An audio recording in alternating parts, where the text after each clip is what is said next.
Queridos irmãos, queridas irmãs, bom dia. Hoje é quinta-feira, dia 11 de abril, estamos na segunda semana do tempo pascal. Quinta-feira é um dia de comunhão, dia de unidade, um dia onde nós somos convidados a rezarmos por toda a nossa igreja. E a cada quinta-feira nós lembramos essa quinta-feira da instituição da Eucaristia, a quinta-feira da unidade, a quinta-feira do lava-pés, que acabamos de viver há pouco tempo, no mistério ali do Tríduo Pascal, mas a cada quinta-feira a igreja nos convida a atualizarmos esse mistério de unidade. E aí a primeira graça que devemos pedir é a unidade dentro da nossa igreja. Então rezemos nesse dia pelo Papa Francisco todas as intenções, o seu pastoreio da nossa igreja, que ele tenha a sabedoria, o discernimento para governar o povo de Deus, e juntamente com ele rezemos por todos os bispos que nós conhecemos, os bispos espalhados no mundo inteiro, sobretudo aqueles que sofrem perseguições, os sacerdotes da nossa comunidade, os sacerdotes da nossa igreja, aqueles que nós sabemos que hoje precisam da nossa oração, da nossa intercessão, que precisa que toda a igreja hoje esteja rezando pelas vocações de modo particular, aqueles que carregam o desejo sacerdotal no coração, para que o Senhor venha guardar esse desejo de cada um, venha proteger a vocação de cada um, para que eles possam ser fiéis ao ministério ao qual eles são chamados. Hoje também a igreja celebra Santo Stanislau, que é bispo e mártir. Stanislau nasceu na Polônia por volta do ano 1030 e lá faleceu em 1079. Foi bispo de Cracóvia e destacou-se como valente defensor da liberdade da igreja e da dignidade do ser humano, principalmente dos pequenos e dos pobres. Foi assassinado a mandato do rei Boleslau II, enquanto celebrava a missa.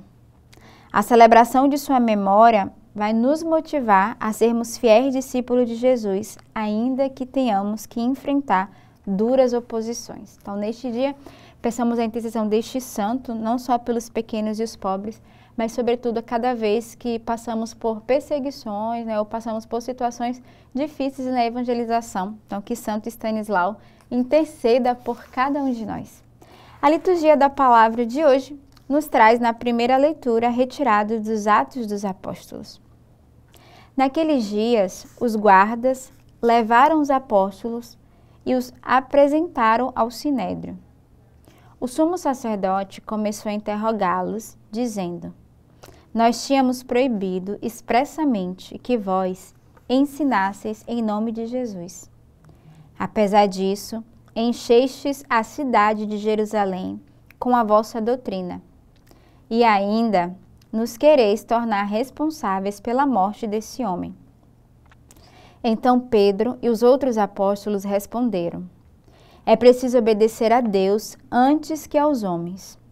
O Deus de nossos pais ressuscitou Jesus, a quem vós matastes, pregando numa cruz. Deus, por seu poder, o exaltou, tornando guia supremo e salvador, para dar ao povo de Israel a conversão e o perdão dos seus pecados. E disso somos testemunhas, nós e o Espírito Santo, que Deus concedeu àqueles que lhe obedecem. Quando ouviram isso, ficaram furiosos e queriam matá-los. Então, a leitura de hoje é uma continuação daquilo que nós vimos ontem. Então, ontem, eles primeiro tinham sido presos, depois o anjo do Senhor aparece, que liberta eles das cadeias, das prisões, e pede que eles vão anunciar, continuem pregando a palavra de Deus. E aí, hoje, na leitura desse dia, os guardas que, depois que vão lá, trazem de volta eles para a prisão, vão apresentar eles ao sinédrio e eles vão ser interrogados. E justamente eles vão condenar expressamente que eles não continuem pregando. Sobretudo porque eles estavam enchendo a cidade de Jerusalém de seguidores, de fiéis. Continuavam, Jesus já tinha vivido, já tinha passado, já tinha feito toda a graça e os seus discípulos e apóstolos continuavam. Mas Pedro, que é o apóstolo dos apóstolos, ele vai ser muito sábio, ele vai responder diante do chefe dos guardas ali, diante do sinédrio, dizendo: devemos primeiro obedecer a Deus do que aos homens. Isso vai criar uma grande fúria no coração daquele povo, sobretudo ali dos chefes, porque eles vão dizer: mas quem são vocês? Devem primeiro obedecer a nós. E ele vai fazer uma exortação: Pedro, Deus de nossos pais ressuscitou Jesus, a quem vós matastes pregando numa cruz. Deus, por seu poder, o exaltou, tornando guia supremo e salvador, para dar ao povo de Israel a conversão e o perdão dos seus pecados. E era isso que eles anunciavam, a conversão ao coração do povo e o perdão dos pecados que já tinha sido, de uma certa forma, dado graças, né, ao oferecimento de Jesus por cada um de nós, que foi morto na cruz. E eles ali, de forma muito audaciosa, pregavam. Mas mesmo assim, né, eles diziam que não era por meio deles que eles pregavam, mas eles eram testemunhas graças ao Espírito Santo que Deus concedeu a eles e que eles obedeciam à voz do Espírito Santo. E por conta disso, eles ficaram muito furiosos e queriam matar os apóstolos, porque eles eram anunciadores da palavra. Então a gente vê o grande desafio que é para nós sermos autênticos anunciadores. Corremos o risco de sermos perseguidos. Graças a Deus, né, no nosso país, podemos, né, publicamente testemunhar, anunciar a palavra de Deus, mas tem tantos lugares, né, tantos países que não é possível nós testemunharmos a nossa fé e há tantas perseguições. Então, nesse dia, somos convidados também a interceder por aqueles que não podem viver a sua fé autêntica, que não podem, né, anunciar a palavra de Deus por conta das perseguições. O salmo de hoje é o Salmo 33. Este infeliz gritou a Deus e foi ouvido. Bendirei o Senhor Deus em todo o tempo. Seu louvor estará sempre em minha boca. Provai e vede quão suave é o Senhor. Feliz o homem que tem nele o seu refúgio. Mas ele volta a sua face contra os maus, para da terra apagar sua lembrança. Clamam os justos e o Senhor bondoso escuta, e de todas as angústias os liberta. Do coração atribulado, ele está perto, e conforta-os os de espírito abatido. Muitos males se abatem sobre os justos, mas o Senhor de todos eles o liberta. O salmo de hoje, o refrão, é uma continuação do salmo de ontem, né? O infeliz que grita a Deus, mas graças a Deus ele é ouvido. Vai falar desse clamor, né? Dessa alma, que mesmo se reconhecendo pobre, pequena, infeliz, tem a consolação no coração, porque ele grita ao Senhor e o Senhor escuta, né? O Senhor atende o grito do nosso coração, o Senhor atende as nossas angústias. Mas como ontem, o salmista nos convida sempre à gratidão e ao louvor. Ele começa dizendo, bendirei o Senhor Deus em todo o tempo. Seu louvor estará sempre em minha boca. Então, qual é o convite hoje de cada um de nós? Bendizermos ao Senhor. Em todo o tempo, em todas as circunstâncias, darmos graças ao Senhor pela sua infinita bondade, a sua misericórdia por cada um de nós.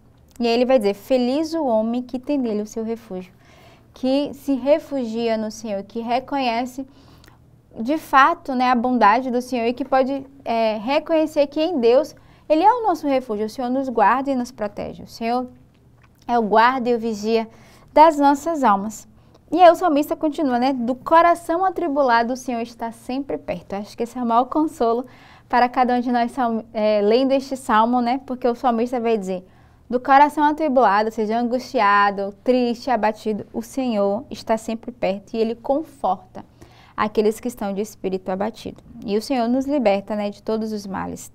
Então, peçamos ao Senhor a graça nesse dia, através desse salmo, de consolarmos o nosso coração da certeza de que o Senhor caminha conosco, que Ele está com cada um de nós e que Ele conhece aquilo que habita no mais profundo do nosso ser.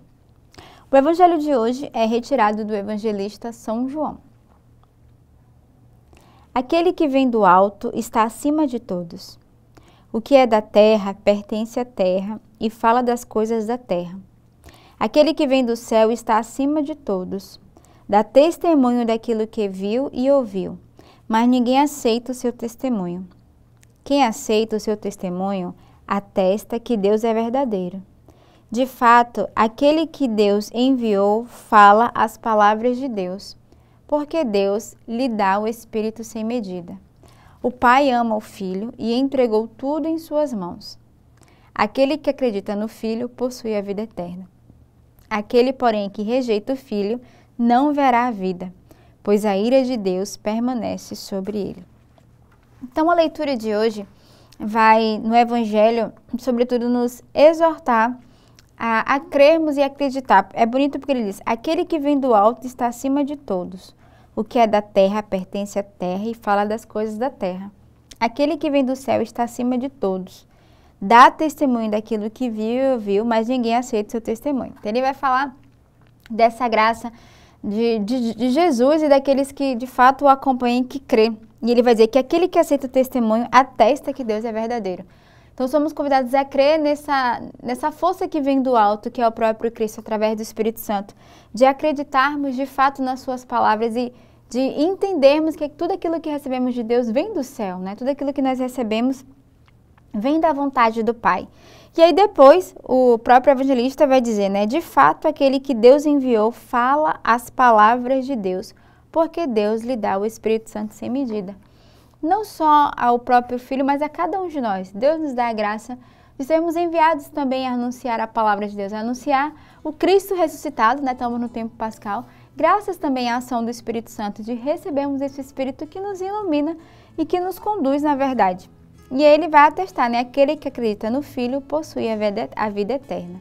Aquele, porém, que rejeita o Filho não verá a vida, pois a ira de Deus permanece sobre ele. Então, aqui uma chamada de alerta para cada um de nós, de crermos, né, verdadeiramente nessa presença do Cristo, de crermos no Filho de Deus, naquele que de fato nos amou e se entregou por cada um de nós.